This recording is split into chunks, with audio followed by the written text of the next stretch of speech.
Hello cinema lovers, কেমন আছেন সবাই? আমি আরাফাত আছি সাথে। আর আজ আমি এক্সপ্লেন করতে যাচ্ছি সম্প্রতি রিলিজ হওয়া কান্নাডা ইন্ডাস্ট্রির মুভি ব্লিঙ্ক।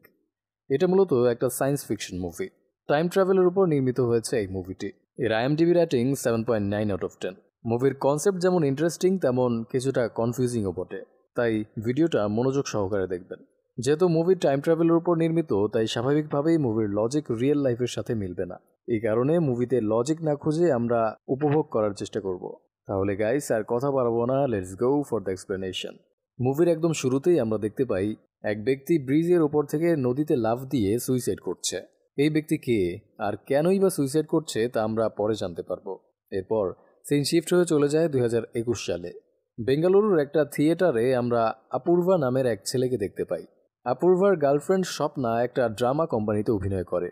এই থিয়েটারেই তাদের সমস্ত ড্রামা হয়। সেই সুবাদে অপূর্বা মাঝে মাঝেই থিয়েটারে আসে। যাই হোক, স্বপ্নার পারফরমেন্স শুরু হলে অপূর্বা স্বপ্নার মেকআপ কিটগুলো গোছাতে শুরু করে। তখনই হঠাৎ আরিভু নামের এক ব্যক্তি মেকআপ রুমে চলে আসে। আরিভু অপূর্বাকে জিজ্ঞেস করে, তোমার মা ইয়াশোধা কেমন আছে? অপূর্বা অবাক হয়ে জিজ্ঞেস করে, আপনি আমার মাকে কিভাবে চেনেন? আরিভু অপূর্বার প্রশ্নের জবাব না দিয়ে বলে, তোমার মাকে বলে দিও তার হাজবেন্ড মারা যায়নি, সে এখনো বেঁচে আছে। আরিভুর কথা শুনে অপূর্বা চমকে ওঠে। অপূর্বা বারবার জিজ্ঞেস করে, কে আপনি? আমার বাবা মাকে কিভাবে আপনি চেনেন? আরিভু বলে, সময় আসলে সব জানতে পারবে। এই কথা বলেই আরিভু হঠাৎ করেই চলে যায়। অপূর্বা অবাক হয়ে ভাবতে থাকে, কে এই লোক? অপূর্বা দরিদ্র পরিবারের সন্তান। অপূর্বার মা ইয়াশোধা গ্রামেই থাকে। অপূর্বা পড়াশোনা করার জন্য বেঙ্গালুরুতে থাকে, কিন্তু টাকা পয়সার অভাবে সে পড়াশোনাটা ঠিকভাবে কন্টিনিউ করতে পারছে না। বিভিন্ন ছোটোখাটো পার্ট টাইম জব এবং ভিডিও এডিটিংয়ের কাজ করে অপূর্বা কোনোরকম নিজের জীবিকা নির্বাহ করছে। নিজের টানাপোড়েনের মধ্য দিয়েও সে মায়ের জন্য গ্রামে টাকা পাঠায়। অপূর্বার ব্যাপারে সবকিছু জেনেই স্বপ্না অপূর্বাকে ভালোবাসে। অপূর্বার ভালো কিংবা খারাপ প্রতিটা সময় স্বপ্না অপূর্বার পাশে থাকে। অপূর্বা স্বপ্নাকে আরিফুর ব্যাপারে জানালে স্বপ্না বলে, আমার মনে হয় লোকটা তোমার কোনো দূর সম্পর্কের আত্মীয় কিংবা পরিচিত কেউ। তোমার সাথে প্র্যাঙ্ক করার জন্য হয়তো এসব করছে। অপূর্বা বলে, আমার সাথে কেউ কেন প্র্যাঙ্ক করবে? আর এই লোককে আমি আগে কখনোই দেখিনি। স্বপ্না অপূর্বাকে এসব নিয়ে অযথা চিন্তা করতে নিষেধ করে। পরের দিন অপূর্বা বই কেনার জন্য একটা পুরাতন বইয়ের দোকানে যায়। বইয়ের দোকানের সামনে অপূর্বা আরিভুকে দেখতে পায়, কিন্তু অপূর্বা বই নিয়ে দোকানদারকে টাকা দিয়ে সামনে তাকিয়ে দেখে আরিভু আশেপাশে কোথাও নেই। এরপর অপূর্বা কলেজে গিয়ে তার দুজন বন্ধুকে আরিভুর ব্যাপারটা জানায়। অপূর্বার বন্ধুরা জানতে চায় অপূর্বার বাবার সাথে আসলে কি হয়েছে। এখানে আমরা জানতে পারি, অপূর্বার বয়স যখন 5 বছর ছিল, একদিন হঠাৎ অপূর্বার বাবা কাউকে কিছু না জানিয়ে কোথাও চলে গেছে। সে বেঁচে আছে নাকি মারা গেছে কেউ জানে না। অপূর্বা আরিভুর ব্যাপারটা নিয়ে অনেক টেনশন করছিল, তাই অপূর্বার মন ভালো করার জন্য অপূর্বার বন্ধুরা তাকে নিয়ে ঘুরতে যায়। পরের দিন অপূর্বা স্বপ্নার সাথে থিয়েটারে গেলে ড্রামা শেষে স্বপ্নার সহকর্মীরা অপূর্বা এবং স্বপ্নাকে তাদের সাথে একটা গেম খেলার জন্য বলে। গেমটা হচ্ছে, দুজন ব্যক্তি সামনাসামনি বসে চোখের পলক না ফেলে একে অপরের চোখের দিকে তাকিয়ে থাকবে। যে আগে চোখের পলক ফেলবে সে হেরে যাবে। শুরুতেই অপূর্বা এবং স্বপ্না পার্টিসিপেট করে। দুজনেই চোখের পলক না ফেলে একে অপরের দিকে তাকিয়ে থাকে, কিন্তু হঠাৎ করে অপূর্বা অন্য এক জগতে হারিয়ে যায়। অপূর্বার চারপাশের সবকিছু যেন ব্ল্যাঙ্ক হয়ে গিয়েছিল। এর মাঝে স্বপ্না চোখের পলক ফেলে, যার কারণে অপূর্বা গেমে জিতে যায়। সবাই হৈহুল্লোড় করতে শুরু করলে অপূর্বার সেন্স ফিরে আসে। অপূর্বা হাত দিয়ে চোখ ঘষে আশেপাশে তাকালে দেখতে পায় তার সামনে থাকা একটা বিল্ডিংয়ের ব্যালকনিতে আরিভু বসে আছে। আর আরিভুর পাশে বসে আছে হুবহু অপূর্বার মতো দেখতে একটা ছেলে। অপূর্বা বুঝতে পারছিল না সে যা দেখছে সেটা বাস্তব নাকি ইলিউশন। এক সেকেন্ডের জন্য চোখ নামিয়ে আবারও উপরে তাকালে দেখতে পায় ব্যালকনিতে কেউই নেই। অপূর্বা বুঝতে পারছিল না কি হচ্ছে এসব তার সাথে। এই ঘটনার কিছুক্ষণ পর গোপাল মাস্টার নামের এক বৃদ্ধ থিয়েটারে আসে। গোপাল খুব সাধারণ একজন মানুষ। একটা সময় গোপাল খুব নামকরা লেখক ছিল, কিন্তু সে এখন আর লেখালেখি করে না। সে এখন সাইকেলে করে বই বিক্রি করে জীবন কাটাচ্ছে। গোপালের কোনো পরিবার কিংবা ঘরবাড়ি নেই, তাই তার কোনো পিছুটানও নেই। যেখানে রাত হয় সেখানেই সে ঘুমিয়ে পড়ে। গোপাল অনেক চমৎকার বাঁশি বাজাতে পারে। বলতে গেলে বাঁশি বাজানো তার শখ, তাই শখের বশেই বাঁশি বাজানোর জন্য এই ড্রামা কোম্পানিতে জয়েন করেছে গোপাল। যাই হোক, ড্রামা প্র্যাকটিস শেষ করে সবাই যার যার বাড়িতে ফিরে যায়। পরের দিন সকালে ঘুম থেকে উঠে অপূর্বা খেয়াল করে আরিভু তার বাসার নিচে ঘোরাফেরা করছে। আরিভুকে দেখে অপূর্বা দ্রুত নিচে নেমে আসে, কিন্তু আরিভু ততক্ষণে অদৃশ্য হয়ে গেছে। এরপর অপূর্বা আবারও সেই পুরনো বইয়ের দোকানে যায়। সেখানে আবারও আরিভুকে দেখতে পায় সে। এবার অপূর্বা কোনো দিকে না তাকিয়ে আরিভুকে ফলো করতে শুরু করে। এবার সে আরিভুকে ধরতে সক্ষম হয়। অপূর্বা আরিভুকে জিজ্ঞেস করে, আপনি কিভাবে আমার পরিবারের ব্যাপারে জানেন? কে আপনি? আরিভু বলে, এভাবে আমার পিছু করে কোনো লাভ নেই। যেদিন সময় হবে আমি নিজে থেকেই তোমাকে সবকিছু জানাবো। কথা বলে আরিভু চলে যায়। অপূর্বা চিন্তিত হয়ে আরিভু এবং তার মতো দেখতে ডুপ্লিকেট অপূর্বার কথা ভাবতে থাকে। অপূর্বা তার এক বন্ধুকে ডুপ্লিকেট অপূর্বার ব্যাপারে জানালে সে বলে, এগুলো তো রিলিউশন, বাস্তবে এমনটা কখনোই সম্ভব হয় না। ওরা এসব নিয়ে কথা বলছিল, সে সময় স্বপ্না অপূর্বাকে কল করে দেখা করতে বলে। অপূর্বাও সম্মতি জানায়। এর কিছুক্ষণ পর অপূর্বা রাস্তার পাশে ডাবের দোকান দেখে একটা ডাব কিনে রাস্তায় বসে ডাবের পানি পান করতে শুরু করে। ওই সময় কয়েকজন সাধু সন্ন্যাসী টাইপ লোক এসে অপূর্বাকে 101 টাকা দান করতে বলে। অপূর্বার কাছে টাকা না থাকায় সে ওদেরকে সরে যেতে বলে। তখন ওদের মধ্য থেকে একজন অপূর্বাকে অভিশাপ দিয়ে বলে, একদিন তোর ছায়াই তোর ধ্বংসের কারণ হয়ে দাঁড়াবে, তুই ধ্বংস হয়ে যাবি। ঠিক ওই মুহূর্তে অপূর্বা খেয়াল করে স্বপ্না ডুপ্লিকেট অপূর্বার সাথে স্কুটিতে করে কোথাও যাচ্ছে। অপূর্বা কিছুতেই বুঝতে পারছিল না এটা কিভাবে সম্ভব। হুবহু তার মতো দেখতে আরেকজন কোথা থেকে আসলো, আর স্বপ্না তার সাথে কি করছে? হিসাবটা সে একদম মিলাতেই পারছে না। সে বাসায় ফিরে যায়। সন্ধ্যাবেলা অপূর্বা খেয়াল করে স্বপ্না ডুপ্লিকেট অপূর্বাকে অপূর্বার বাসার সামনে নামিয়ে দিয়ে চলে যাচ্ছে। অপূর্বা দ্রুত বাসার নিচে নামে, কিন্তু ডুপ্লিকেট অপূর্বা ততক্ষণে অদৃশ্য হয়ে গেছে। এরপর রাতের বেলা স্বপ্না অপূর্বাকে কিছু ছবি আর ভিডিও পাঠায়। স্বপ্না এবং ডুপ্লিকেট অপূর্বা আজ একসাথে অনেক সুন্দর সময় কাটিয়েছে। ছবি এবং ভিডিওগুলো সেই সব সুন্দর মুহূর্তের। অপূর্বা একটা ভিডিও প্লে করলে দেখতে পায় ডুপ্লিকেট অপূর্বা স্বপ্নাকে ঠিক সেইভাবে প্রপোজ করছে যেভাবে অপূর্বা প্রথমবার স্বপ্নাকে প্রপোজ করেছিল। হুবহু একই কথা, একই এক্সপ্রেশন। অপূর্বা অবাক হয়ে ভাবতে থাকে ডুপ্লিকেট অপূর্বা কিভাবে তাদের প্রথম ডেটের ব্যাপারে সবকিছু জানে। এরপর স্বপ্না একটা ভয়েস মেসেজ পাঠায়। সেখানে স্বপ্না বলে, আজকের দিনটার জন্য তোমাকে অনেক ধন্যবাদ। আজকের দিনটা আমাদের রিলেশনশিপের সব থেকে সুন্দর দিন ছিল। এই দিনটা আমি কখনো ভুলবো না। এইসব শুনে অপূর্বা প্রায় পাগল হয়ে যাচ্ছিল। সে স্বপ্নাকে কল করে তার বাসায় এসে দেখা করতে বলে। স্বপ্না আসলে অপূর্বা তাকে বলে, আজ তুমি যার সাথে সময় কাটিয়েছ সেটা আমি ছিলাম না, আমার মতোই দেখতে অন্য কেউ ছিল। স্বপ্না অপূর্বার কথা একদমই বিশ্বাস করে না। অপূর্বা বলে, আমি রাস্তায় তোমাদের একসাথে দেখেছি, আবার সন্ধ্যাবেলা তুমি ওই ছেলেকে আমার বাসার সামনে নামিয়ে দিয়ে গেছো বেলকনি থেকে, আমি সেটাও দেখেছি। আমি ওকে ধরার জন্য নিচে নেমেছিলাম, কিন্তু তার আগেই ও পালিয়ে গেছে। স্বপ্না বলে, ঠিক আছে, আমি মেনে নিলাম ছেলেটা অন্য কেউ, কিন্তু অতীতে আমাদের মধ্যে কবে কি হয়েছিল সেটা কিভাবে সবকিছু জানলো সে? অপূর্বা বলে, আমি নিজেও বুঝতে পারছি না এটা। এতদিন ধরে আমি ভেবেছিলাম ওই ছেলেটা হয়তো আমার ইলিউশন, কিন্তু আজ ভিডিও দেখার পর আমি পুরোপুরিভাবে নিশ্চিত হলাম যে এটা আমার ইলিউশন নয়। আরিভুর সাথে মিলে ওই ছেলে নিশ্চয়ই আমার সাথে কোনো গেম খেলছে। ওরা আমার জীবনটাকে শেষ করে দেওয়ার চেষ্টা করছে। স্বপ্না অপূর্বাকে বোঝানোর চেষ্টা করে এমনটা কখনোই সম্ভব নয়। স্বপ্না অপূর্বার কথা বিশ্বাস না করায় অপূর্বা রেগে গিয়ে চিৎকার চেঁচামেচি করতে শুরু করে। স্বপ্না রাগ করে চলে যেতে চাইলে অপূর্বা স্বপ্নার কাছে ক্ষমা চায় এবং অনেক কান্নাকাটি করতে শুরু করে। স্বপ্না বুঝতে পারে অপূর্বা অনেক মেন্টাল প্রেশারের মধ্যে আছে, তাই সে অপূর্বাকে স্বাভাবিক করার চেষ্টা করে। এখান থেকে সিন শিফট হয়ে 1996 সালের ঘটনা দেখানো হয়। এখানে আমরা আরিভুকে দেখতে পাই। আরিভু রত্নাকর শাস্ত্রী নামের এক ব্যক্তির সেমিনারে যাওয়ার জন্য বাসের অপেক্ষা করছিল, কিন্তু কোনো বাস পাচ্ছিল না। সেখানে গোপাল নামের এক ব্যক্তির সাথে আরিভুর দেখা হয়। গোপাল একটা গাড়ি নিয়ে দাঁড়িয়েছিল। আরিভু গোপালের কাছে জানতে চায় রত্নাকর শাস্ত্রীর সেমিনারে যাওয়ার জন্য কোনো বাস পাওয়া যাবে কিনা। ওরা যখন কথা বলছিল তখন রত্নাকর শাস্ত্রী সেখানে চলে আসে। গোপাল মূলত রত্নাকর শাস্ত্রীর গাড়ির ড্রাইভার। আরিভুর কথা শুনে রত্নাকর শাস্ত্রী বলে, আমরা সেমিনারেই যাচ্ছি, আপনি বাসের জন্য অপেক্ষা না করে আমাদের সাথেই চলুন। আরিভু খুশি হয়ে রত্নাকর শাস্ত্রীর প্রস্তাবে রাজি হয় এবং তার গাড়িতে উঠে পড়ে। সেমিনারে পৌঁছানোর পরেও পুরো সময়টা গোপাল আরিভুর সাথেই থাকে। দুজনের মধ্যে একটা ভালো বন্ধুত্ব তৈরি হয়ে যায়। সেমিনার শেষে গোপাল আরিভুকে নিজের বাড়িতে নিয়ে যায়। গোপালের পরিবার আরিভুকে আন্তরিকতার সাথে আপ্যায়ন করে। স্ত্রী ইয়াশোধা এবং বোন দেবকীকে নিয়েই গোপালের পরিবার। এই ইয়াশোধা এবং গোপালের সন্তান হচ্ছে অপূর্বা। তবে এখন যে সময়ের ঘটনা দেখানো হচ্ছে সে সময় অপূর্বার জন্ম হয়নি। মূল ঘটনায় ফেরা যাক। রাতের বেলা গোপাল তার কালেকশনে থাকা কিছু অ্যান্টিক পিস আরিভুকে দেখায়। এসব দেখে আরিভু বলে, আমারও অ্যান্টিক পিস কালেক্ট করতে খুব ভালো লাগে, আমার কালেকশনে অনেক অ্যান্টিক পিস আছে। তখন গোপাল আরিভুকে রাজেন্দ্র নামের এক ব্যক্তির কথা জানায় যার কালেকশনে প্রচুর অ্যান্টিক পিস আছে। গোপাল আরিভুকে নিয়ে রাজেন্দ্রর বাড়িতে যেতে চায়। আরিভুও রাজি হয়। অনেকটা সময় গল্পগুজব করার পর আরিভু নিজের বাড়িতে ফিরে যেতে চায়, কিন্তু বাইরে মুষলধারে বৃষ্টি হচ্ছিল বলে গোপাল এবং তার পরিবারের লোকেরা আরিভুকে যেতে দেয় না। তাই আরিভু রাতটা সেখানেই থেকে যায়। রাতে দেবকী এবং আরিভু অনেক সময় ধরে গল্পগুজব করে, একে অপরের সম্পর্কে অনেক কথা বলতে থাকে। পরের দিন সকালে দেবকী নিজেই গাড়ি ড্রাইভ করে আরিভুকে রাজেন্দ্রর বাড়িতে নিয়ে যায়। রাজেন্দ্র ওদেরকে অনেকগুলো অ্যান্টিক কালেকশন দেখায়। এসবের মাঝে রাজেন্দ্র আরিভুর কাছে জানতে চায় সে কোথা থেকে এসেছে। আরিভু বলে মাইসুরি থেকে। মাইসুরির নাম শুনতেই রাজেন্দ্র হঠাৎ ইমোশনাল হয়ে যায়। অতীতের কিছু স্মৃতি মনে পড়ে যায় রাজেন্দ্র। এরপর রাজেন্দ্র একটা পুরনো ছবি খুঁজে বের করে। ছবিটা রাজেন্দ্রর মেয়ে রেভতির। রাজেন্দ্র আরিভুকে রেভতির ছবি দেখিয়ে বলে, 5 বছর আগে আমার মেয়ে মাইসুরিতে ঘুরতে গিয়েছিল, কিন্তু আর ফিরে আসেনি। তুমি তো মাইসুরিতেই থাকো, তুমি কি কখনো আমার মেয়েকে দেখেছো? আরিভু জানায় সে কখনোই এরকম কাউকে দেখেনি।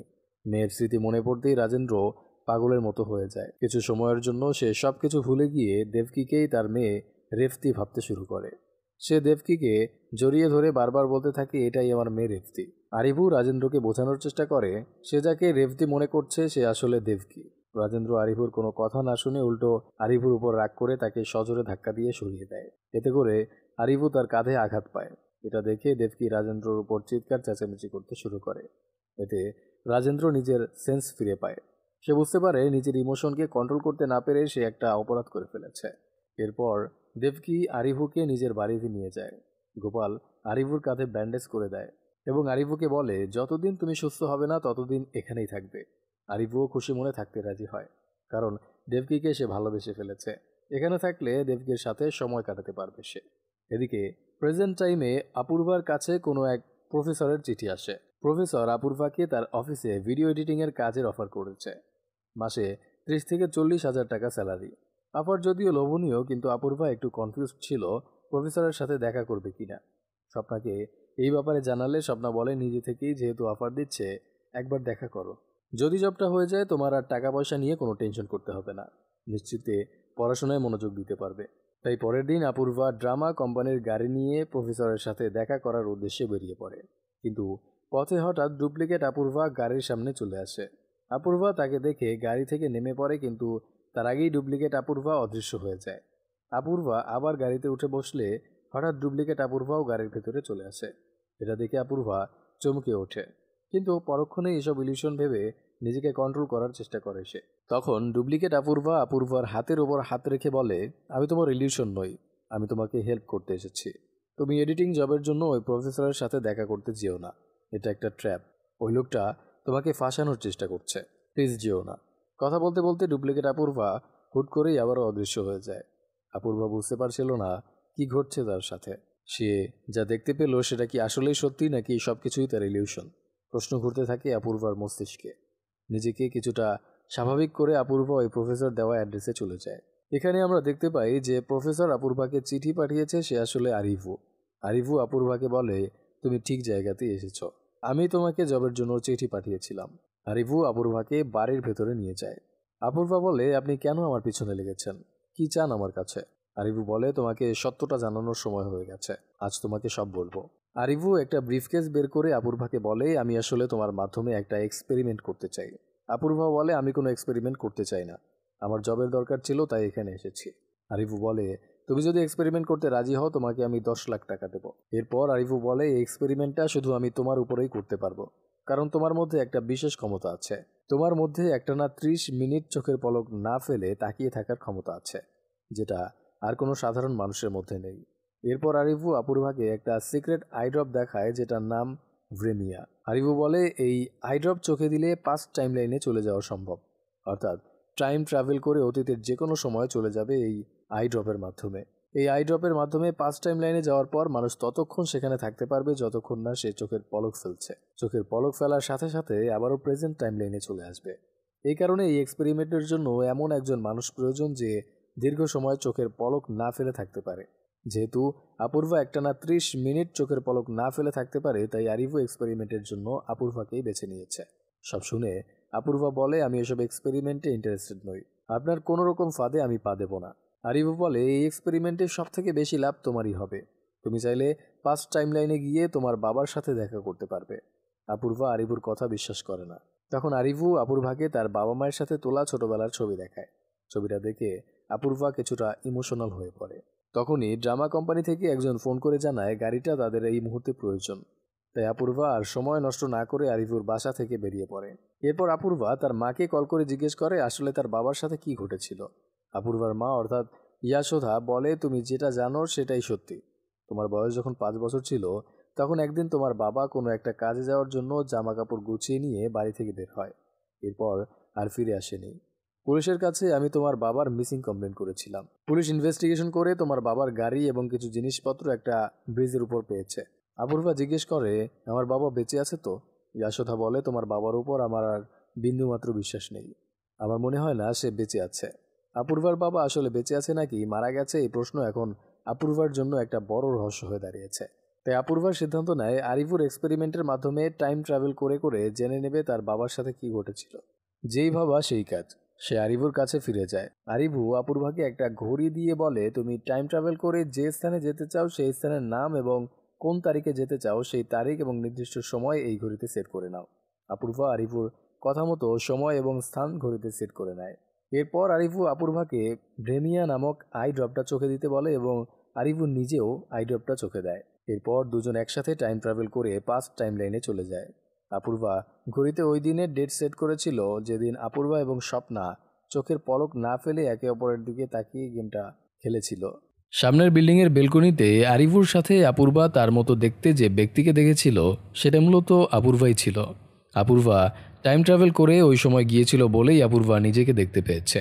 বেলকনিতে দাঁড়িয়ে থাকা অপূর্বা নিজেই নিজেকে দেখতে পেয়ে চমকে গিয়ে চোখের পলক ফেলে, যার কারণে সে আবারও প্রেজেন্ট টাইম লাইনে ফিরে আসে। আরিভু অপূর্বাকে বুঝিয়ে বলে, এত দ্রুত চোখের পলক ফেলা উচিত হয়নি। তুমি যত সময় ধরে চোখের পলক না ফেলে থাকবে তত সময় পাস্ট টাইম লাইনে থাকতে পারবে।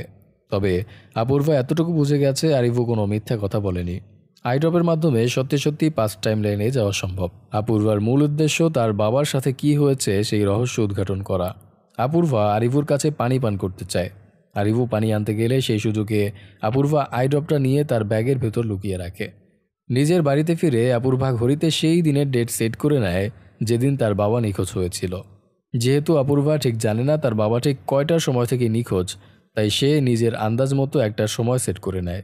এরপর চোখে ব্রেমিয়া নামক ড্রপটা দিলে সে টাইম ট্রাভেল করে 2001 সালে রায়দুর্গা নামক স্থানে চলে যায়। এই স্থান থেকেই নিখোঁজ হয়েছে অপূর্বার বাবা গোপাল। অপূর্বা রাস্তার মাঝখানে দাঁড়িয়ে আশেপাশে তার বাবাকে খুঁজতে শুরু করে। হঠাৎ সে খেয়াল করে গোপাল একটা গাড়ি নিয়ে ওই রাস্তা দিয়ে যাচ্ছে। বাবাকে দেখে অপূর্বা অনেক ইমোশনাল হয়ে যায় এবং চোখের পলক ফেলে, যার কারণে সে প্রেজেন্ট টাইম লাইনে চলে আসে। অপূর্বা সাথে সাথে আবারও চোখের ড্রপ দিয়ে পাস্ট টাইম লাইনে চলে যায়। এবার সে সময় কিছুটা আরও এগিয়ে আসে। ওই সময় গোপাল বাড়িতেই ছিল, তাই অপূর্বাও বাড়িতে চলে আসে। অপূর্বা খেয়াল করে গোপাল একটা বড় ব্যাগে নিজের কাপড় চোপড় গুছিয়ে নিয়ে গাড়িতে উঠছে। এরপর অপূর্বা ওই ব্রিজের উপর যায় যেখানে গোপালের গাড়ি এবং কিছু জিনিসপত্র পাওয়া গিয়েছিল। সেখানে গিয়ে অপূর্বা দেখে ব্রিজের উপর গোপালের গাড়ি এবং জিনিসপত্র পড়ে আছে, কিন্তু গোপাল আশেপাশে কোথাও নেই। অপূর্বা গোপালের জিনিসপত্রগুলো নড়াচড়া করে দেখতে শুরু করে। তখনই চোখের পলক ফেলার কারণে সে প্রেজেন্ট টাইম লাইনে চলে আসে। অপূর্বা টাইম ক্যালকুলেট করে দেখে বাড়ি থেকে ব্রিজে পৌঁছাতে 15 মিনিটের মতো সময় লাগে। গোপাল বাড়ি থেকে বের হয়েছে 2টা 10 মিনিটে, অর্থাৎ গোপাল ব্রিজের কাছে পৌঁছেছে 2টা 25 থেকে 30 মিনিটের মধ্যে। তাই অপূর্বা আবারও টাইম ট্রাভেল করে 2টা 30 মিনিটে ব্রিজের উপর চলে যায়। এবার অপূর্বা একদম সঠিক সময় চলে এসেছে। অপূর্বা খেয়াল করে গোপাল নিজেই নিজের জিনিসপত্রগুলো এলোমেলো করছে। এরপর কিছু জিনিস ব্রিজের উপর ইচ্ছা করেই ফেলে দেয়। এরপর সে ব্রিজ থেকে লাফ দেয়। এর মাঝে অপূর্বার চোখে যন্ত্রণা হতে শুরু করেছে। সে আর চোখ খোলা রাখতে পারছিল না। গোপাল যখন ব্রিজ থেকে লাফ দিচ্ছিল ঠিক ওই মুহূর্তে অপূর্বা প্রেজেন্ট টাইম লাইনে ফিরে আসে। প্রেজেন্ট টাইম লাইনে ফিরে আসার পরেও অপূর্বার চোখে অসহ্য যন্ত্রণা হচ্ছিল। যন্ত্রণায় সে ছটফট করতে থাকে। এক পর্যায়ে সে অজ্ঞান হয়ে যায়। অজ্ঞান অবস্থায় অপূর্বা স্বপ্নে নিজের শৈশব দেখতে পায়। ওই সময় অপূর্বার ফোনে একটা কল আসে। ফোনের রিংটোনের আওয়াজে অপূর্বার জ্ঞান ফিরে আসে। অপূর্বা খেয়াল করে তার হাত লেগে আই ড্রপের বোতলটা ভেঙে টুকরো টুকরো হয়ে গেছে। অপূর্বা আরিভুর কাছে গিয়ে তাকে সব কিছু জানায়। আরিভু বলে, এত অধৈর্য হওয়া উচিত হয়নি তোমার। একদিনে এতবার টাইম ট্রাভেল করলে তোমার চোখ একেবারে নষ্ট হয়ে যাওয়ার সম্ভাবনা আছে। আমি তোমাকে বলতে ভুলে গিয়েছিলাম, একদিনে তুমি শুধুমাত্র 3বার টাইম ট্রাভেল করতে পারবে। 3বারের বেশি টাইম ট্রাভেল করলে সেটা তোমার জন্য ক্ষতির কারণ হয়ে দাঁড়াবে। এবারের মতো তুমি বেঁচে গেছো, কিন্তু পরবর্তীতে এরকম ভুল হলে তুমি তোমার চোখ হারিয়ে ফেলবে। সবকিছু শোনার পর অপূর্বা আরিভুকে বলে, আপনি তো বলেছিলেন আমার বাবা বেঁচে আছে, কিন্তু আমি নিজের চোখে আমার বাবাকে ব্রিজ থেকে লাফ দিতে দেখেছি। আরিভু বলে, এত অধৈর্য হয়েও না, ধৈর্য ধরে চিন্তা করো, তুমি সবকিছু বুঝতে পারবে। তোমার বাবা ব্রিজ থেকে নদীতে লাফ দিয়েছে। তোমার বাবা যে সময় লাফ দিয়েছে, তুমি যদি তার আগেই নদীতে যাও, তাহলে তোমার বাবা নদীতে লাফ দেওয়ার পর তুমি তাকে বাঁচাতে পারবে। তোমার কাছে একটাই সুযোগ আছে, তুমি যদি চাও এই সুযোগটা কাজে লাগিয়ে তোমার বাবার প্রাণ বাঁচাতে পারবে। আরিভু অপূর্বাকে আরেকটা আই ড্রপের বোতল দিয়ে বলে, যাও তোমার বাবাকে বাঁচানোর চেষ্টা করো। তবে তুমি যে আই ড্রপের মাধ্যমে টাইম ট্রাভেল করছো এই কথাটা কাউকে বলবে না, এবং একদিনে শুধুমাত্র 3বার টাইম ট্রাভেল করবে। আর একটা কথা মনে রাখবে, বিকেল 3টা থেকে ভোর 4টা পর্যন্ত এই সময়টা টাইম ট্রাভেলের ব্ল্যাঙ্ক আওয়ার। এই সময় তুমি টাইম ট্রাভেল করে পাস্ট টাইম লাইনে যেতে পারবে না। তুমি পাস্ট টাইম লাইনে থাকা অবস্থায় যদি ব্ল্যাঙ্ক আওয়ার শুরু হয়, তাহলে অটোমেটিক্যালি প্রেজেন্ট টাইম লাইনে চলে আসবে। পুনরায় পাস্ট টাইম লাইনে যেতে হলে তোমাকে ভোর 4টা পর্যন্ত অপেক্ষা করতে হবে। আরিভুর ইনস্ট্রাকশন অনুযায়ী পরের দিন অপূর্বা আবারও টাইম ট্রাভেল করে। গোপাল যে সময় ব্রিজ থেকে লাফ দিয়েছিল তার কিছু সময় আগে সে নদীর কিনারায় পৌঁছায়। অপূর্বা একটা ভাসমান ডালাতে ভেসে ভেসে গোপালের জন্য অপেক্ষা করতে থাকে। এরপর গোপাল নদীতে লাফ দেওয়ার সাথে সাথে অপূর্বাও নদীতে লাফ দেয়। সে গোপালকে পানি থেকে উদ্ধার করে ডালাতে উঠায়। এর মাঝেই বিকেল 3টা বেজে যায়। তাই অপূর্বা পানি থেকে ওঠার আগেই ব্ল্যাঙ্ক আওয়ার শুরু হয়ে যায়, যার কারণে সে অটোমেটিক্যালি প্রেজেন্ট টাইম লাইনে চলে আসে। যদিও অপূর্বা গোপালের প্রাণ বাঁচাতে সক্ষম হয়েছিল, কিন্তু হঠাৎ ব্ল্যাঙ্ক আওয়ার শুরু হওয়াতে অপূর্বা ভাবে সে তার বাবাকে বাঁচাতে পারেনি, তাই সে আপসেট হয়ে পড়ে। রাতের বেলা অপূর্বা আরিভুর সাথে দেখা করে জিজ্ঞেস করে, আপনি কি জানেন আমার বাবা কেন সুইসাইড করার সিদ্ধান্ত নিয়েছিল? আরিভু বলে, ধৈর্য ধরে অপেক্ষা করো, সব প্রশ্নের উত্তরই জানতে পারবে। এরপর আরিভু বলে, আমি কিছুদিনের জন্য শহর থেকে দূরে যাব, ফিরে এসে আমি তোমাকে কল করব, তুমি তোমার ফোন নাম্বার লিখে দাও। অপূর্বা তার ফোন নাম্বারটা লিখে আরিভুকে দেয়। এবার 1996 সালের, অর্থাৎ আরিভু যখন গোপালের বাড়িতে ছিল সেই সময়কার পরবর্তী ঘটনা জেনে নেওয়া যাক। আরিভু কিছুটা সুস্থ হওয়ার পর একটা কাজের জন্য গোপালের গাড়ি নিয়ে অন্য শহরে যায়। পথে আরিভু রাজেন্দ্রর কথা ভাবতে থাকে। এখানে আমরা জানতে পারি রাজেন্দ্র আরিভুকে আঘাত করার পর আরিভুর কাছে ক্ষমা চেয়ে বলেছিল, আমার মেয়ে হারিয়ে যাওয়ার পর থেকে আমার নিজের উপর আর কোনো কন্ট্রোল নেই। সেন্স হারিয়ে আমি তোমার সাথে অনেক খারাপ আচরণ করেছি, আমাকে ক্ষমা করে দিও। আরিভু রাজেন্দ্রর কাছে জানতে চায় যেদিন রেবতী নিখোঁজ হয়েছিল সেদিন কত তারিখ ছিল। রাজেন্দ্র জানায় 1991 সালের 14ই অক্টোবর বিকেলবেলা রেবতী বাড়ি থেকে বের হয়েছিল, এরপর আর ফিরে আসেনি। এসব ভাবতে ভাবতে আরিভু একটা আন্ডার কনস্ট্রাকশন বিল্ডিংয়ের ভেতরে চলে যায়। এখানে আমরা দেখতে পাই ওই সময়েও আরিভুর কাছে টাইম ট্রাভেলের ডিভাইসটা ছিল। আরিভু টাইম ট্রাভেল করে ওই সময় চলে যায় যে সময় রেবতী বাড়ি থেকে বের হয়েছিল। রেবতী বাড়ি থেকে বের হওয়ার পর থেকে আরিভু রেবতীকে ফলো করতে শুরু করে। এখানে আমরা জানতে পারি রেবতী বাসায় মিথ্যা বলে তার বয়ফ্রেন্ডের সাথে পালিয়ে যাওয়ার প্ল্যান করেছিল, কিন্তু কোনো একটা কারণে রেবতীর বয়ফ্রেন্ড তাকে ধোঁকা দিয়েছে। রেবতী বাস স্ট্যান্ডে বসে তার বয়ফ্রেন্ডের জন্য অপেক্ষা করতে থাকে, কিন্তু তার বয়ফ্রেন্ড আসে না। রাগ এবং কষ্টে রেবতী সুইসাইড করার সিদ্ধান্ত নেয়। সে একটা ব্রিজের কাছে গিয়ে সেখান থেকে নদীতে লাফ দেওয়ার চেষ্টা করে, কিন্তু আরিভু তাকে ফলো করতে করতে সেখানে পৌঁছে গিয়েছিল। সময় মতো সে রেবতীকে টেনে ব্রিজের ওপর থেকে নামায়। এরকম একটা বিপজ্জনক সিদ্ধান্ত নেওয়ার কারণে আরিভু রেগে গিয়ে রেবতীকে থাপ্পড় মারে। ওই সময় ভুলবশত আরিভুর হাত থেকে একটা রিং খুলে নিচে পড়ে যায়। এই রিংটা টাইম ট্রাভেল মেশিনের সাথে কানেক্টেড ছিল, যার কারণে রিং হাত থেকে খুলে পড়ার সাথে সাথে আরিভু তার টাইম লাইনে অর্থাৎ 1996 সালে চলে যায়। রেবতী তার চারপাশে তাকিয়ে দেখে কোথাও কেউ নেই। রেবতী কনফিউজড হয়ে যায়। সে কিছুতেই বুঝতে পারছিল না যে কে তাকে বাঁচালো। টাইম ট্রাভেলের মাধ্যমে রেবতীর প্রাণ বাঁচানোর পর আরিভু আবারও গোপালের বাড়িতে ফিরে যায়। আরিভু গোপালের পরিবারের সাথে সুন্দর সময় কাটাতে থাকে। এসবের মাঝে আরিভু এবং দেবকী একে অপরকে ভালোবেসে ফেলে। এরপর একদিন আরিভু নিজের শহরে ফিরে যাওয়ার কথা বলে। আরিভুর চলে যাওয়ার কথা শুনতেই দেবকীরও মন খারাপ হয়ে যায়। গোপাল সেটা ভালোভাবেই বুঝতে পারে। গোপাল চাচ্ছিল না আরিভু এভাবে চলে যাক। গোপাল বলে, তুমি কোথায় থাকো, কি করো কিছুই জানি না আমরা, কিন্তু যে কয়টা দিন তুমি আমাদের সাথে ছিলে তোমার সাথে আমরা অনেক সুন্দর সময় কাটিয়েছি। আমার বোনও তোমাকে ভালোবেসে ফেলেছে। দেবকী অকপটে নিজের ভালোবাসার কথা স্বীকার করে নেয়। আরিভু বলে, তবুও তো আমাকে যেতে হবে, আপনাদের কথা আমি কখনো ভুলতে পারবো না। এদিকে প্রেজেন্ট টাইমে স্বপ্নার ড্রামা কোম্পানির টিম একটা ড্রামার জন্য শহরের বাইরে যাচ্ছিল। গোপাল মাস্টার বাদে বাকি সবাইকেই সেখানে যেতে হবে, তাই ড্রামা কোম্পানির টিম মেম্বাররা অপূর্বাকে রিকোয়েস্ট করে একদিনের জন্য গোপাল মাস্টারকে তার সাথে রাখতে।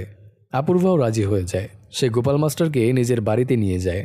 অপূর্বা তার বাড়ির ছাদে গোপাল মাস্টারের থাকার ব্যবস্থা করে দেয়, কিন্তু রাতের বেলা ঘুমের মধ্যেই গোপাল মাস্টারের মৃত্যু হয়। গোপাল মাস্টারের মৃত্যুতে ড্রামা কোম্পানির সদস্যরা অনেক কষ্ট পায়। সবাই গোপাল মাস্টারের অতীত জীবনের ব্যাপারে আলোচনা করতে থাকে।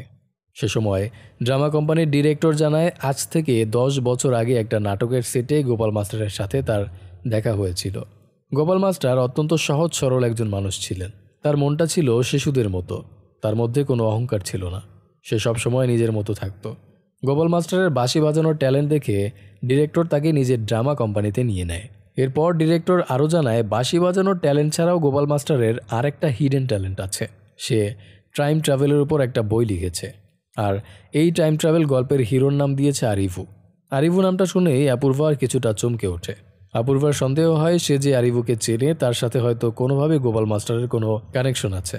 অপূর্বা ডিরেক্টরের কাছে জানতে চায় গোপাল মাস্টারের লেখা বইটা পাবলিশ হয়েছিল কিনা। ডিরেক্টর জানায় গোপাল মাস্টার তার স্টোরি নিয়ে সেরকম সিরিয়াস ছিল না, মন চাইলে মাঝে মাঝে লিখত, তাই এই গল্পটা সে কখনো পাবলিশ করেনি। অপূর্বা ডিরেক্টরকে বলে গোপাল মাস্টারের লেখা গল্পটা যেন তাকে হোয়াটসঅ্যাপে পাঠিয়ে দেয়। ডিরেক্টর অপূর্বাকে গল্পটা পাঠালে অপূর্বা সেটা পড়তে শুরু করে। গল্পটা শুরু হয়েছে 1996 সালে, অর্থাৎ আমরা এতক্ষণ গোপাল, আরিভু এবং দেবকির যে ঘটনাগুলো দেখেছিলাম সেই ঘটনাগুলোই গোপাল মাস্টার তার গল্পে লিখেছে। অর্থাৎ আরিভু যে গোপালের বাড়িতে ছিল সেই গোপালই হচ্ছে Gopal master. Gopal master time ট্রাভেলের উপর যে গল্পটা লিখেছে সেটা আরিভুর উপরেই লিখেছে। এখানে গোপালের লেখা গল্পের মাধ্যমে ওই সময়কার পরবর্তী ঘটনা দেখানো হয়। এখানে আমরা জানতে পারি দেবকি আরিভুকে পছন্দ করত, তাই গোপাল আরিভুর সাথে দেবকির বিয়ে দেওয়ার সিদ্ধান্ত নেয়। পারিবারিকভাবে সকল নিয়মকানুন মেনে দেবকি এবং আরিভুর বিয়ে সম্পন্ন হয়। আরিভু দীর্ঘদিন মাইসুরি ফিরে না যাওয়ার কারণে সেখানে আরিভুর যে বিজনেস ছিল সেটাও শেষ হয়ে গিয়েছিল, যার কারণে গোপাল আরিভুকে নিজের বাড়িতেই রাখে। গোপালের বাড়িতে থেকে আরিভু একটা প্রেসে জব ম্যানেজ করে নেয়। সব মিলিয়ে অনেক সুখেই কাটছিল আরিভু এবং দেবকির জীবন। কিন্তু এর মাঝে গোপাল এবং ইয়াশোধার জীবনে একটা দুঃসংবাদ চলে আসে। গোপাল এবং ইয়াশোধা সন্তান নেওয়ার চেষ্টা করছিল, কিন্তু হচ্ছিল না। ডক্টরের কাছে গেলে জানতে পারে গোপালের কিছু প্রবলেমের কারণে সে কখনোই বাবা হতে পারবে না। গোপাল অসংখ্যবার ডক্টর দেখায় এবং বিভিন্ন ধরনের মেডিসিন ট্রাই করে, কিন্তু কোনোভাবেই সে সন্তানের জন্ম দিতে পারে না। সন্তান জন্ম দিতে না পারার কারণে সমাজের মানুষ ইয়াশোধাকে নানা রকমের কটু কথা বলতে শুরু করে। সবাই ভাবতে থাকে হয়তো সমস্যা ইয়াশোধার, তাই সবাই ইয়াশোধাকে বন্ধ্যা বলে তুচ্ছ তাচ্ছিল্য করতে থাকে। এসব নিয়ে গোপাল সবসময় অনেক চিন্তিত থাকে। এর মাঝে এক রাতে গোপাল খেয়াল করে আরিভু বাড়ির বাইরে দাঁড়িয়ে একটা ব্রিফকেস নিয়ে কিছু একটা করার চেষ্টা করছে। হঠাৎ সে চোখে একটা ড্রপ দিয়ে মুহূর্তেই অদৃশ্য হয়ে যায়। গোপাল বুঝতে পারে না আরিভু এভাবে চোখের পলকে কোথায় গেল। আরিভুকে না পেয়ে গোপাল আরিভুর ব্রিফকেস চেক করে দেখে সেখানে একটা ডিভাইস সেট করা। আরিভু ডিভাইসটা ওপেন করার চেষ্টা করে, কিন্তু সেখানে অ্যাক্সেস চাচ্ছিল। ওই ডিভাইসের অ্যাক্সেস সম্পর্কে গোপালের কোনো ধারণাই ছিল না। এদিকে দেবকি সন্তান সম্ভবা। আরিভু চলে যাওয়ার আগে তাকে কিছুই বলে যায়নি, তাই দেবকি চিন্তিত হয়ে গোপালের কাছে জানতে চায় আরিভু কোথায় গেছে আর কবেই বাসবে। এই অবস্থায় দেবকির স্ট্রেস নেওয়া একেবারেই উচিত নয়, তাই গোপাল দেবকিকে মিথ্যা বলে যে আরিভু একটা কাজের জন্য হঠাৎ করে মাইসুরি চলে গেছে। যাওয়ার আগে সে আমাকে বলে গেছে খুব শীঘ্রই সে ফিরে আসবে। কিন্তু দেবকি কিছুতেই চিন্তামুক্ত হতে পারে না।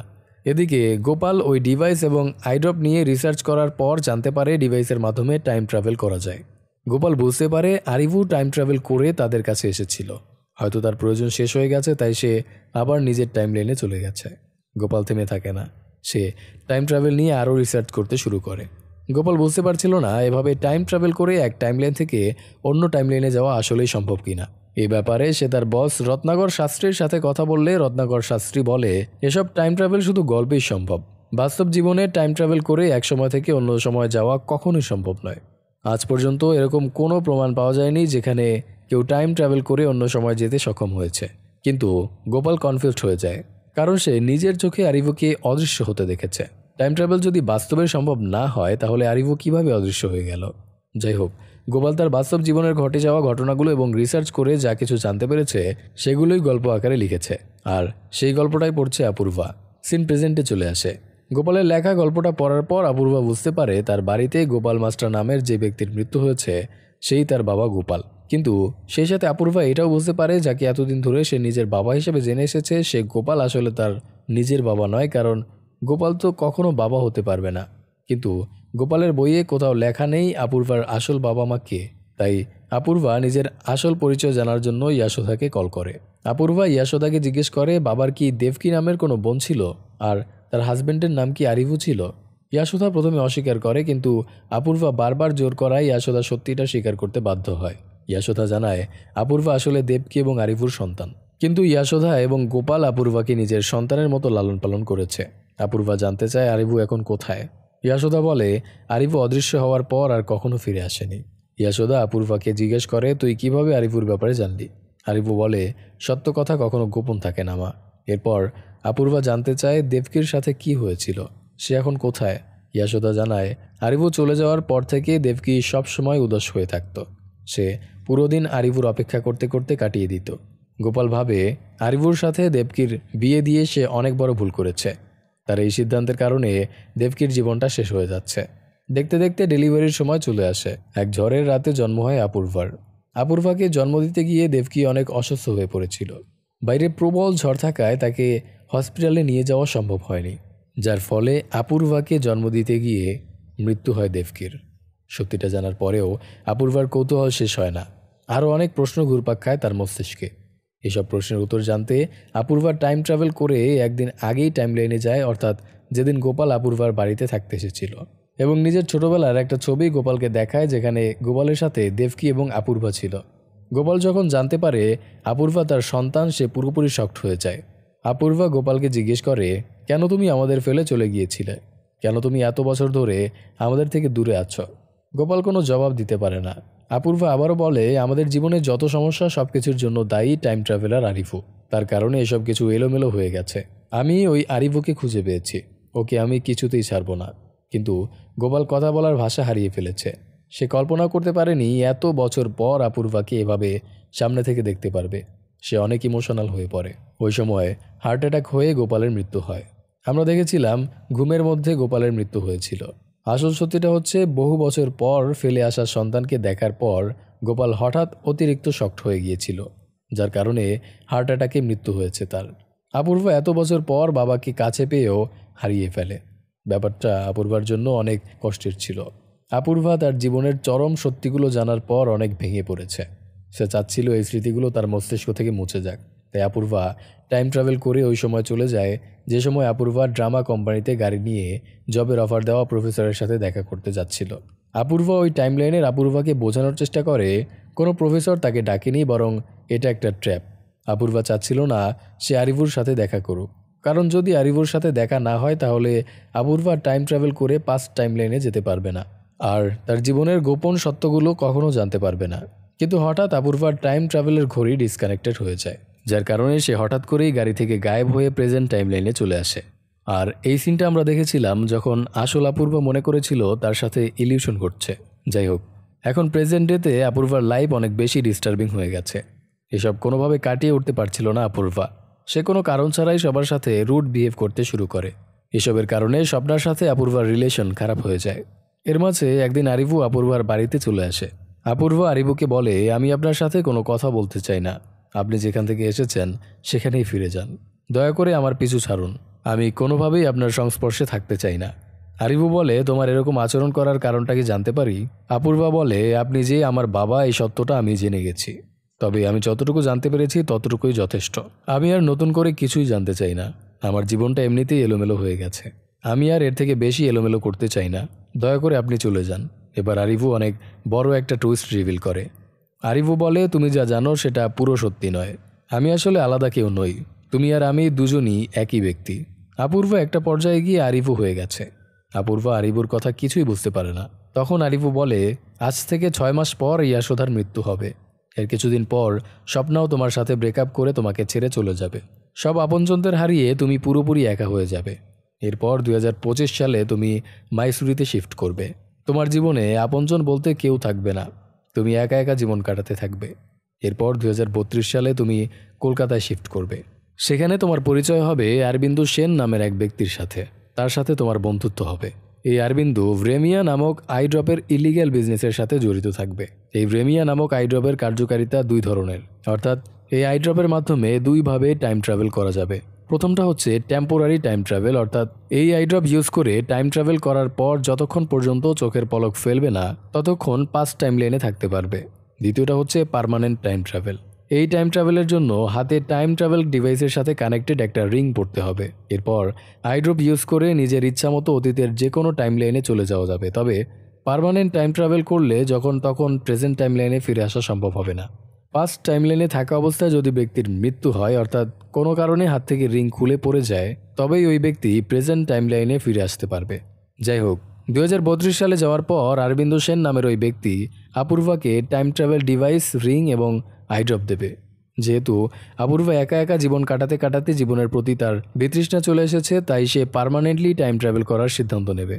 অপূর্বা একটা সুন্দর জীবনের আশায় টাইম ট্রাভেল করে 1996 সালের টাইম লাইনে চলে যাবে। সেখানে গিয়ে নতুন পরিচয় অর্থাৎ আরিভু পরিচয় নিজেকে পরিচিত করবে। সেখানে গোপালের সাথে আরিভুর দেখা হবে, দেবকীর সাথে পরিচয় হবে। এসব ঘটনা ইতিমধ্যে আমরা দেখেছি। এর পরের ঘটনা জানা যাক। সব কিছু ভালোভাবেই চলছিল, কিন্তু সমস্যাটা তখন হয় যখন আরিভু রেবতীর প্রাণ বাঁচায়। রেবতীকে বাঁচাতে গিয়ে আরিভুর হাত থেকে টাইম ট্রাভেলের রিংটা পড়ে যায়। কোনো কারণে রিং হারিয়ে ফেললে টাইম ট্রাভেল ডিভাইস ট্রাভেলকারীকে 1 বছরের সময় দেয়। 1 বছরের মধ্যে রিং খুঁজে না পেলে ওই ব্যক্তিকে নিজের টাইম লাইনে ফিরে যেতে হবে। রেবতীকে বাঁচাতে গিয়ে রিং হারিয়ে ফেলার কারণে আরিভুর হাতে আর মাত্র 1 বছর সময় ছিল। এর মাঝে দেবকীর সাথে আরিভুর বিয়ে হয়। দেবকীর সন্তান সম্ভব হয়। দেখতে দেখতে আরিভুর সময় শেষ হয়ে যায়। কিন্তু আরিভু কিছুতেই দেবকীকে ছেড়ে নিজের টাইমলাইনে ফিরে যেতে চাচ্ছিল না। কিন্তু তার সময় শেষ হওয়ার কারণে তাকে নিজের টাইমলাইনে ফিরে যেতেই হবে। তাই আরিভু আইড্রপ ইউজ করে নিজের টাইমলাইনে ফিরে যায়। এই দৃশ্যটাই গোপাল আড়াল থেকে দেখে ফেলেছিল। নিজের টাইমলাইনে ফিরে যাওয়ার পর অর্থাৎ 2032 সালে আরিভু আবারও টাইম ট্রাভেল করার চেষ্টা করে, যাতে নিজের স্ত্রী এবং সন্তানের সাথে দেখা করতে পারে। যেহেতু আরিভু তার টাইম ট্রাভেল ডিভাইস গোপালের বাড়িতেই ফেলে এসেছিল, তাই ওই ডিভাইসের সাথেই কমিউনিকেট করে সে টাইম ট্রাভেল করে 2001 সালের টাইম লাইনে চলে যায়। আরিভু গোপালের সাথে দেখা করলে গোপাল আরিভুকে তাচ্ছিল্য করে বলে, আবার কোন উদ্দেশ্যে টাইম ট্রাভেল করে আমাদের কাছে এসেছ? আরিভু গোপালকে সব কিছু বুঝিয়ে বলতে চায়। আরিভুর উপর গোপালের অভিমান এত বেশি ছিল যে গোপাল আরিভুর কোনো কথাই শোনে না। সে আরিভুকে ফিরে যেতে বলে। আরিভুর ফেলে যাওয়া টাইম ট্রাভেল ডিভাইসটা গোপাল আরিভুকে ফিরিয়ে দেয়। আরিভু গোপালের কাছে অনেকবার রিকোয়েস্ট করে যাতে দেবকী এবং তার সন্তানের সাথে দেখা করার একটা সুযোগ করে দেয়। আরিভু তখনও জানতো না দেবকী বেঁচে নেই। গোপাল আরিভুকে জানায় সন্তান জন্ম দিতে গিয়ে দেবকীর মৃত্যু হয়েছে। তাই দেবকীর সন্তানকে গোপাল এবং যশোধা নিজের সন্তানের মতো লালন পালন করছে। সব শোনার পর আরিভু গোপালের কাছে রিকোয়েস্ট করে বলে, আমাকে একবার আমার সন্তানের সাথে দেখা করতে দাও। কিন্তু গোপাল কিছুতেই আরিভুকে তার সন্তানের সাথে দেখা করার সুযোগ দেয় না। এখানে দুজনের মধ্যে হাতাহাতি শুরু হয়ে যায়। এক পর্যায়ে গোপাল রেগে গিয়ে ছুরি বের করে আরিভুর পেটে আঘাত করে। গোপাল ভাবে আরিভুর মৃত্যু হয়েছে, তাই সে দ্রুত সেখান থেকে চলে যায়। কিন্তু ওই দিন আরিভুর মৃত্যু হয়নি। আরিভু আবার নিজের টাইমলাইন অর্থাৎ 2032 সালে ফিরে যায়। সিন প্রেজেন্ট টাইমে চলে আসে। সবকিছু শোনার পর অপূর্বা হিসাব মেলাতে পারে না। অপূর্বা অবাক হয়ে বলে, আমি যদি আরিভু হই তাহলে আমি কি নিজেকেই নিজে জন্ম দিয়েছি? এটা কিভাবে সম্ভব? আপনার কথা আমার বিশ্বাস হচ্ছে না। আরিভু বলে, তোমাকে বিশ্বাস করতেই হবে, কারণ এটাই সত্যি। এটা একটা টাইম লুপ। তুমি এই টাইম লুপে আটকা পড়েছ। আমি অসংখ্যবার চেষ্টা করেছি এই টাইম লুপ থেকে বের হতে, কিন্তু পারিনি। ফিউচারে ইন্ডিয়া থেকে ভ্রেমিয়া ব্যান হয়ে যাবে, যার ফলে আমি আর টাইম ট্রাভেল করতে পারবো না। এরপর 2054 সালে আমি সুইসাইড করব। কিন্তু আমার মৃত্যুর পরেও এই টাইম লুপ শেষ হবে না, কারণ তুমি একটা সময় একা হয়ে যাবে। এরপর একটা ডার্ক ওয়েব থেকে ভ্রেমিয়া খুঁজে বের করে সেটার মাধ্যমে টাইম ট্রাভেল করে পাস্ট টাইম লাইনে চলে যাবে। সেখানে নিজেকে আরিভু নামে পরিচয় দেবে। পাস্ট টাইম লাইনে আবারও দেবকীর সাথে আরিভুর দেখা হবে। আবারও আরিভু এবং দেবকী অপূর্বাকে জন্ম দেবে। এভাবে চলতেই থাকবে। এই টাইম লুপ কবে শুরু হয়েছে আর কবে শেষ হবে এটা আমার জানা নেই। কত বছর ধরে এই সাইকেল চলছে আর কত বছর চলবে সেটাও আমি জানি না। আরিভু অপূর্বাকে বলে, আমি আমার অতীত পরিবর্তন করতে পারিনি, কিন্তু তোমার কাছে সুযোগ আছে তোমার ভবিষ্যৎ পরিবর্তন করার। তুমি পারবে এই টাইম লুপটা শেষ করতে। এর জন্য তোমাকে মরতে হবে।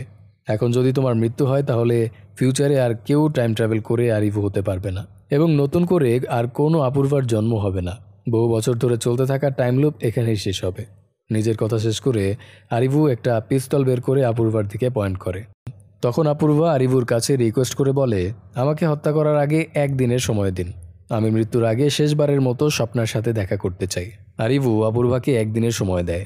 আরিভু চলে যাওয়ার পর অপূর্বা তার মা অর্থাৎ যশোধার সাথে শেষবারের মতো কথা বলে। পরের দিন অপূর্বা স্বপ্নার সাথে দেখা করতে যায়। অপূর্বা স্বপ্নার স্কুটিতে করে ঘুরে বেড়ায়। ওই দিন ডাবের দোকানের পাশে দাঁড়িয়ে সন্ন্যাসীদের সাথে ঝগড়া করার সময় এই দৃশ্যটাই অপূর্বা দেখেছিল। যেহেতু এটাই অপূর্বার সাথে স্বপ্নার শেষ দিন, তাই অপূর্বা স্বপ্নার সাথে পুরো দিনটা কাটায়। একসাথে তারা অনেক সুন্দর মেমোরি ক্রিয়েট করে। এক পর্যায়ে স্বপ্না একটা রিং বের করে অপূর্বাকে দেয়। রিংটা দেখে অপূর্বা অবাক হয়ে যায়, কারণ এটা আরিভুর রিং। রেপ থেকে বাঁচাতে গিয়ে আরিভু এই রিংটাই হারিয়ে ফেলেছিল। অপূর্বা স্বপ্নার কাছে জানতে চায় এই রিংটা সে কোথায় পেয়েছে। স্বপ্না বলে, এটা আমার মায়ের রিং। আমার মা একবার সুইসাইড করার চেষ্টা করেছিল, তখন এক ব্যক্তি খুব অদ্ভুতভাবে আমার মায়ের জীবন বাঁচিয়েছিল। আমার মা সেই ব্যক্তিকে তো খুঁজে পায়নি, কিন্তু তার রিংটা অনেক যত্ন করে নিজের কাছে রেখে দিয়েছিল। মা আমাকে বলেছিল আমার যখন এঙ্গেজমেন্ট হবে তখন আমি যেন এই রিংটা আমার হাজব্যান্ডকে পরিয়ে দেই। এখানে একটা বিষয় ক্লিয়ার হয় যে স্বপ্না আসলে রেফতির মেয়ে। যাই হোক, সারাদিন সময় কাটানোর পর সন্ধ্যাবেলা স্বপ্না স্কুটিতে করে অপূর্বাকে তার বাড়ির সামনে নামিয়ে দেয়। সেটা অপূর্বা বেলকনি থেকে দেখতে পেয়েছিল। যাই হোক, অপূর্বা আরিভুর কাছে একদিনের সময় চেয়ে নিয়েছিল, সেই সময় শেষ হয়ে গেছে। তাই আরিভু আবারও অপূর্বার সামনে আসে। আরিভু অপূর্বাকে হত্যা করতে চায়, কিন্তু অপূর্বা আরিভুর পিস্তল নিয়ে আরিভুর দিকেই পয়েন্ট করে বলে, সব সমস্যা সৃষ্টি করেছো তুমি, তাহলে আমি কেন মরবো? মরতে হলে তুমি মরবে। আরিভু বলে, আমাকে মেরে কোনো লাভ নেই, আমার মৃত্যুতে কোনো কিছুই পরিবর্তন হবে না। অপূর্বা বলে, তুমি আসার আগে আমার জীবনটা অনেক সুন্দর ছিল, তোমার কারণে আমার জীবন পুরোপুরি এলোমেলো হয়ে গেছে। তুমি না থাকলে আমার জীবন আবারও আগের মতো হয়ে যাবে, তাই তোমাকেই মরতে হবে। আরিভু বলে, আমার মৃত্যু হলে টাইম লুপ শেষ হবে না, কয়েক বছর পর তুমি আরিভু হয়ে পাস্ট টাইম লাইনে চলে যাবে। অপূর্বা আরিভুর কথায় পাত্তা না দিয়ে গুলি করে আরিভুকে হত্যা করে। আরিভু ছিল অপূর্বার ফিউচার, অর্থাৎ অপূর্বা নিজেই নিজের ফিউচারকে হত্যা করেছে। নিজের হাতে নিজের ফিউচারকে হত্যা করে অপূর্বা ডিপ্রেসড হয়ে পড়ে। ডিপ্রেশন থেকে সে নিজেই নিজের মাথায় পিস্তল ঠেকিয়ে সুইসাইড করে। অপূর্বা এবং আরিভু দুজন ভিন্ন ভিন্ন সময় থেকে আসা একই ব্যক্তি ছিল। ব্যাপারটা অনেক কনফিউজিং যে একই ব্যক্তির মৃত্যু দুইভাবে কিভাবে হয়ে গেল। অথবা অপূর্বা যদি আরিভু হওয়ার আগেই মৃত্যুবরণ করে, তাহলে কিভাবে সে আরিভু হয়ে উঠবে বা তার বয়স কিভাবে বাড়বে। যাই হোক, অপূর্বা কিংবা আরিভুর মৃত্যুর মধ্য দিয়ে টাইম লুপের সমাপ্তি ঘটে। এরপর আমাদেরকে 1996 সালের ঘটনা দেখানো হয়। এখানে আমরা গোপাল এবং রত্নাকর শাস্ত্রীকে দেখতে পাই। গোপাল রত্নাকর শাস্ত্রীকে নিয়ে সেমিনারের উদ্দেশ্যে যাচ্ছিল। এখানে আমরা গোপাল এবং শাস্ত্রীর সাথে আর আরিভুকে দেখতে পাই না। অর্থাৎ যেহেতু ফিউচার আরিভুর মৃত্যু হয়েছে, তাই সে আর টাইম ট্রাভেল করে 1996 সালে যেতে পারেনি। মুভির একদম শেষ দৃশ্যে আমরা অপূর্বা এবং স্বপ্নাকে দেখতে পাই। ওরা একসাথে আছে, কিন্তু সেটা অন্য এক জগতে, হয়তো এটা রুহের জগৎ। যেহেতু আরিভুর মৃত্যু হয়েছে, সেহেতু আরিভু আর টাইম ট্রাভেল করে পাস্ট টাইম লাইনে যেতে পারবে না, আর তাই সে রেফতির প্রাণও বাঁচাতে পারবে না। তাই রেফতি সুইসাইড করবে। রেফতির মৃত্যু হলে স্বাভাবিকভাবেই রেফতির কোনো সন্তান আর পৃথিবীতে থাকবে না, আর এই কারণেই পৃথিবীতে স্বপ্নার কোনো অস্তিত্ব নেই, যার ফলে পৃথিবীতে স্বপ্না এবং অপূর্বার মিলন সম্ভব হয়নি। তাদের মিলন হয়েছে অন্য এক জগতে। হেই গাইস, কেমন লাগলো আজকের এই অসাধারণ টাইম ট্রাভেলের মুভিটি, তা কমেন্ট করে জানাতে ভুলবেন না। আর এখানে অনেকগুলো বিষয়ই আমার কাছে কনফিউজিং মনে হয়েছে। আপনাদের কাছে বিষয়গুলো কেমন লেগেছে তা অবশ্যই কমেন্ট করে জানাবেন। সো গাইস, তাহলে দেখা হচ্ছে পরবর্তী এক্সপ্লেনেশনে। এতক্ষণ আমি আরাফাত ছিলাম আপনাদের সাথে। ভালো থাকুন, সুস্থ থাকুন, আল্লাহ হাফেজ।